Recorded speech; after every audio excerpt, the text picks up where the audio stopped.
আজকে শাহবাগ প্রেমী ওই নাস্তিকদের পক্ষ অবলম্বনকারী এই কুখ্যাত ফরিদউদ্দিন মাসউদের পক্ষ নেন।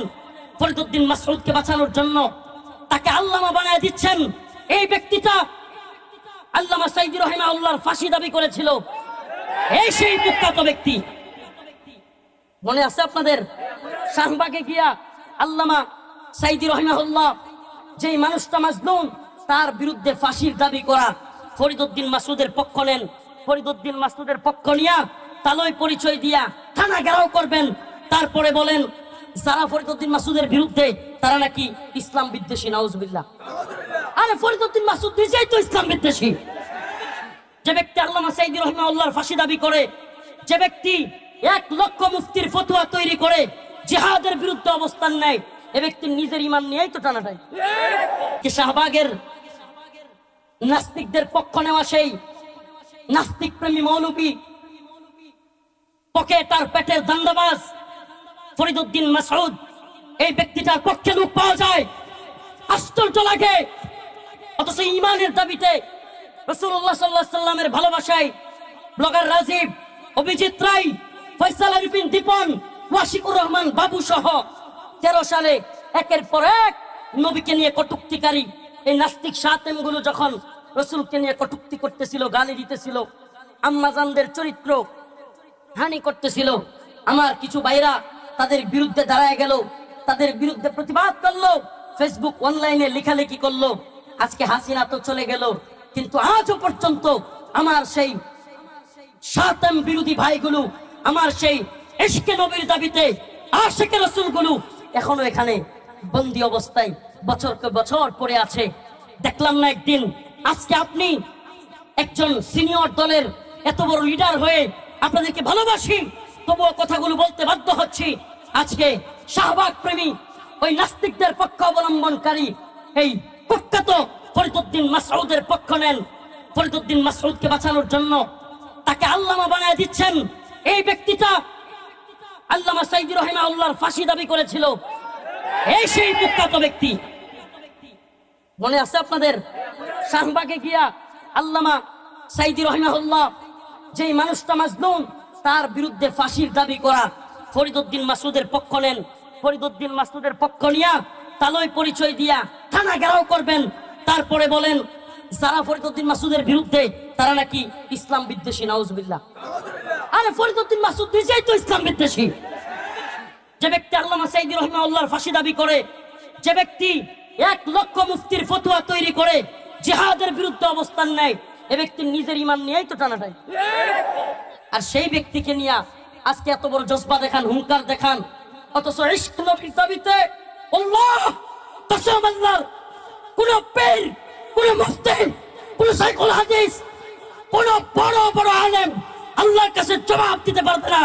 ইশক নবীর দাবিতে বছরকে বছর কারাবন্দী অবস্থায় আমার ভাই আরাফাত, আমার ভাই সাইমন, আমার ভাই আব্দুস সাবুর, আমার ভাই আরিফ সহ আমার ভাই আসাদ, কতগুলো নাম বলবো।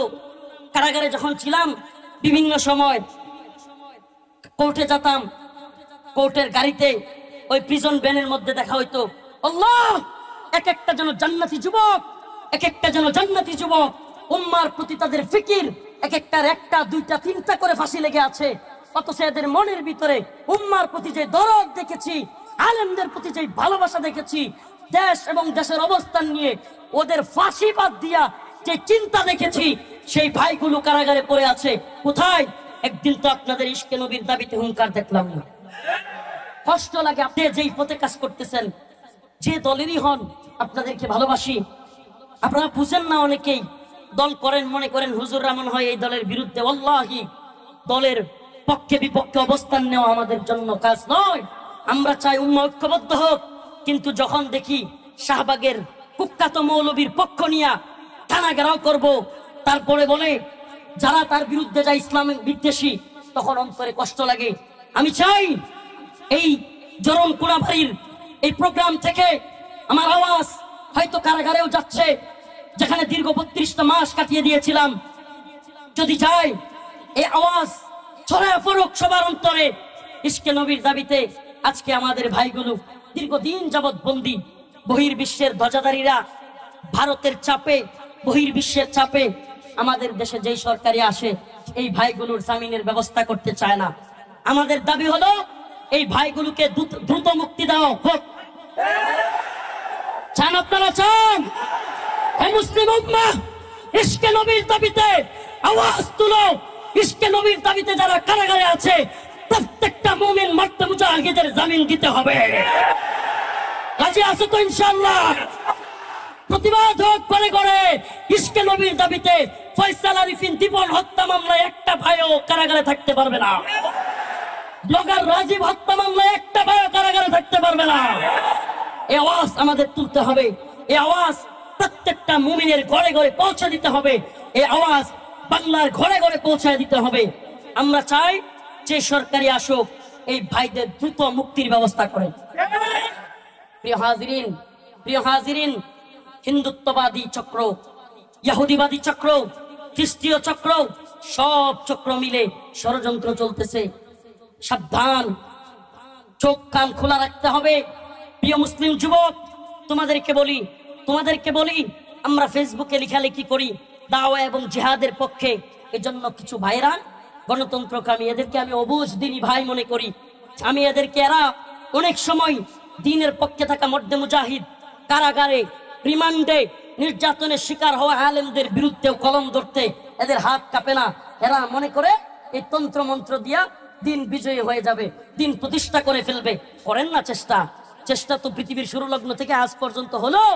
1 ইঞ্চি ভূমিতে কি এই তন্ত্র মন্ত্র দিয়া দিন বিজয় হয়েছে?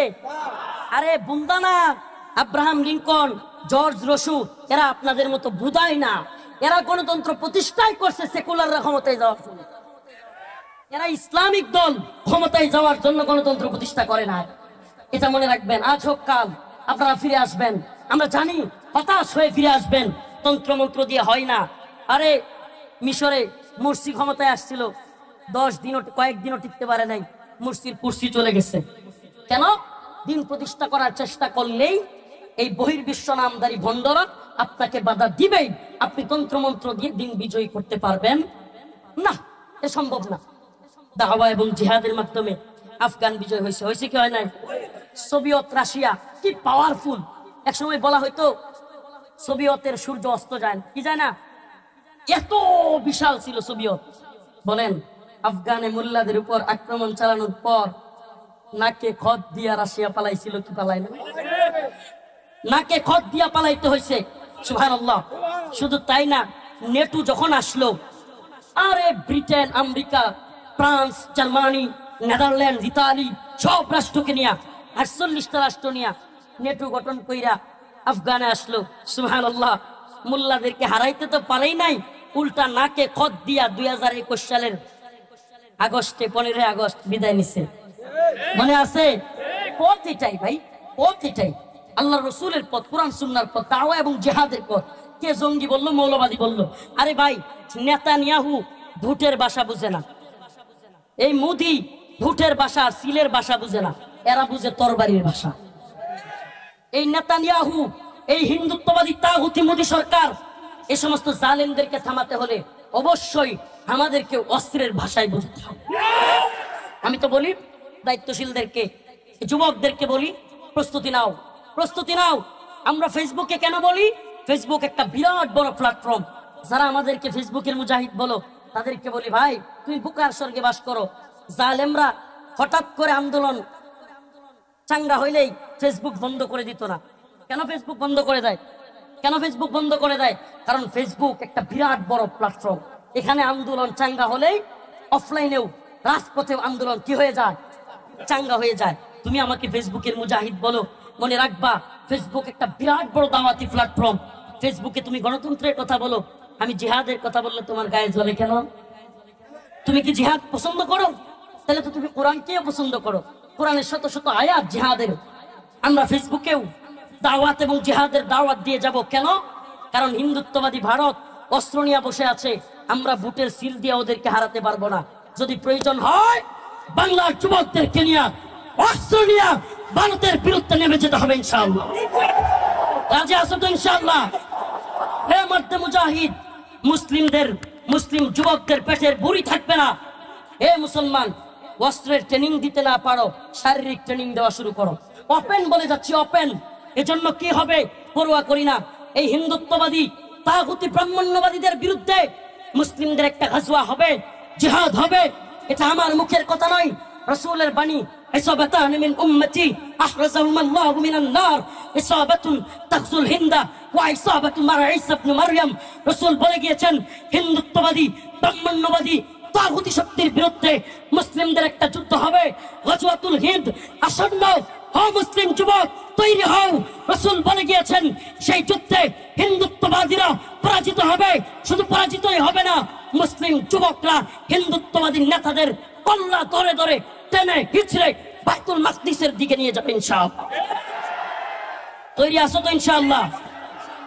আমরা সেই দাওয়াত এবং জিহাদের পক্ষে কাজ করি। আমি তো বলি যুবকদের এখন থেকে ট্রেনিং দেওয়া দরকার। ওরা আমাদেরকে ভয় দেখাবে, আমরাও তৈরি থাকবো, ইমানি বলে বলিয়ান হব। আবারও বলি যেই জাতি বুলেটের সামনে দাঁড়াতে শিখে গেছে, সেই জাতিকে ভয় দেখায় আল্লাহ নেই। আল্লাহ পাক আমাদের সবাইকে কোরআন সুন্নাহ অনুযায়ী দাওয়াত এবং জিহাদের পথে পরিচালিত করুন। সবাই বলেন আমিন।